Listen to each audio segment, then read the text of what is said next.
আসসালামু আলাইকুম। আজকে আপনাদের দেখাবো ট্যাংরা মাছ ভেজে দো পেঁয়াজি। দেখেন এখন রাত্র কতগুলো মাছ আনছি। আমাদের দুইজনের পছন্দের মাছ, বাতাসি মাছ একসাথে নিয়ে আসছি, কারণ এগুলো আমাদের গুঁড়া মাছ অনেক পছন্দ। এগুলোর এখন ফ্রিজে জায়গা নাই, দুইটা ফ্রিজ দুটোই প্রায় বড়। এই ট্যাংরা মাছটা এখন রান্না করব। এগুলোর ভিজাইয়া পাটা গলাইয়া তারপর রেখে দেবো ফ্রিজে। মাছটা ভেজে নিচ্ছি।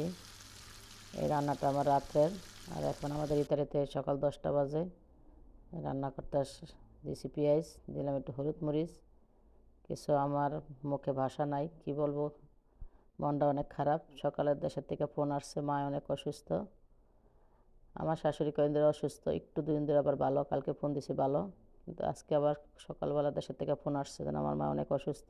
সকালে মূলপুর হাসপাতাল নিয়ে গেছে, ওখান থেকে ঢাকা নিয়ে যেতে বলছে। এখন অ্যাম্বুলেন্স দিয়ে ঢাকা আনতেছে। কিছুক্ষণ আগে খবর পেলাম নড়িয়া পর্যন্ত আইসা হচ্ছে, হয়তো ধানমন্ডি সেন্টারে ভর্তি করব, সেন্ট্রাল হাসপাতালে। কি বলবো, বলার ভাষা নেই। মানে যারা বিদেশ থাকে, দূরে থাকে, প্রবাসে, তারাই জানে বাপ মা দেশে রেখে কত কষ্ট। আসলে আপনারা সবাই আমার মার জন্য, শাশুড়ির জন্য দোয়া করবেন। আল্লাহ যেন তাদের আরও কয়েকদিন বাঁচায় রাখে, সুস্থ করে দেয়।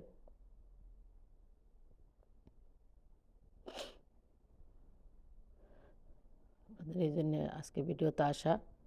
সবাই আমার মার জন্য, শাশুড়ির জন্য দোয়া করবেন, কারণ আমরা বাইরে বোনেরা সবাই চারজনেই বিদেশে,